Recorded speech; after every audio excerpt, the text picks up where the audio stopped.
दशरथ तीनों रानियां से कहते हैं कि हम लोग बड़े भाग्यशाली हैं कि जानकी हमारी पुत्र वधू बनी है। वैदेही जानकी साक्षात लक्ष्मी स्वरूप है और इन्हें ससुराल में किसी प्रकार का कष्ट न हो। सास ससुर की ओर से, परिजन परिजन की ओर से ऐसा व्यवहार होना चाहिए जानकी के साथ। ससुराल में इतना प्रेम मिले, इतना स्नेह मिले, इतनी ममता मिले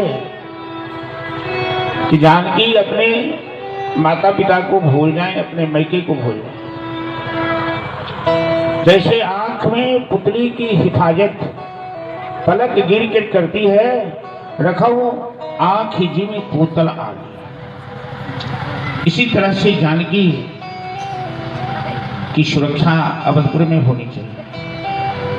और इस बहाने महाराज दशरथ संपूर्ण संसार वासियों को शिक्षा दे रहे हैं कि जब भी हम अपने घर पुत्र वधू को लाते हैं, पुत्र को ब्याह कर, तो पुत्र वधू के साथ हमारा व्यवहार कैसा होना चाहिए।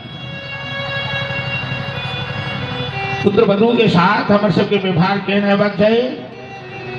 जब पुतहु के घर में लगे छी तो ओकरा साथ केहन व्यवहार करिए। जहिना अपन बेटी के विदाई काल में आशीर्वाद दै छी, माता पिता आशीर्वाद दै छथिन, अपना बेटी ले जो भाव रही है कि सासुर में बेटी के दुख नहीं हुआ, कष्ट नहीं हुआ, सास ससुर के प्यार भेटा, तहिना यदि अपन बेटा के बियाह कोनो पुत्र वधू के घर लगे छी तो एहने भाव होबाक चाहिए, पुत्र वधू के साथ एहन व्यवहार करबाक चाहिए। ई दहेज के समाज में कुष्ठ रोग के तरह व्याप्त भेल छै। जई दहेज के चलते बेटी के गर्भे में चाहे छै लोक मारि दी, या बेटी के जन्म होइ छै तो चूल्हा चक्की बंद भ जाइ छै, मातम छा जाइ छै जे बेटी लक्ष्मी स्वरूपा छै, जे बेटी नहीं रहती तो धरती नहीं चलते। तई बेटी के धरती पर इस संसार में, इस गृहस्थी में एतेक अपमान किया सह पड़े छै, दुर्भाग्य की बात है। बेटी तो लक्ष्मी स्वरूपा हुई छथिन। तो दशरथ महाराज दुनिया वालों को यही शिक्षा देना चाहते हैं कि पुत्र वधू के साथ हमारा व्यवहार कैसा होना चाहिए, जैसा हम अपनी पुत्री के विदाई समय आशीर्वाद देते हुए भाव रखते हैं। बाबुल की दुआएं लेती जाओ, जा तुझको सुखी संसार मिले।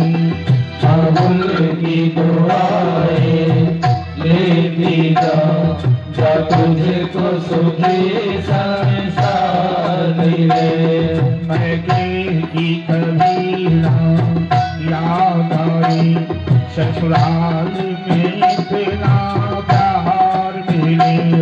मैके की कभी ना याद आए, ससुराल में इतना प्यार मिले।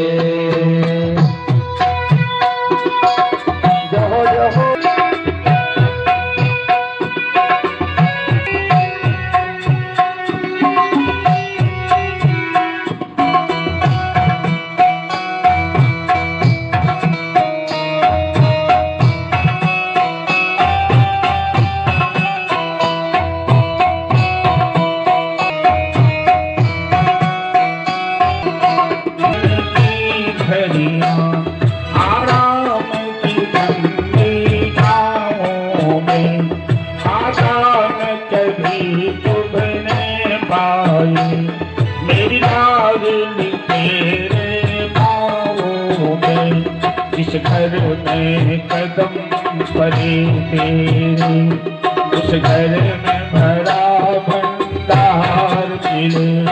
मैके की कभी ना याद आए, ससुराल में इतना प्यार मिले। बेटी के विदाई समय हम लोग ऐसा आशीर्वाद देते हैं कि तेरे पाँव में कांटे नहीं चुभे, तेरी भरा हुआ भंडार मिले, सास ससुर का प्यार मिले। आज जब दूसरों की बेटी हमारे घर में आती है तो दहेज चलते, लेन देन के चलते हम उसे सताना शुरू करते हैं, उसे अपमानित करना शुरू करते हैं,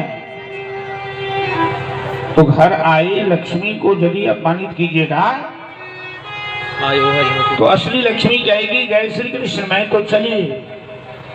कितनों लेन देन के चलते, दहेज के चलते पुत्र वधू के साथ बुरा व्यवहार, बुरा आचरण सास ससुर के नहीं करवा चाहिए।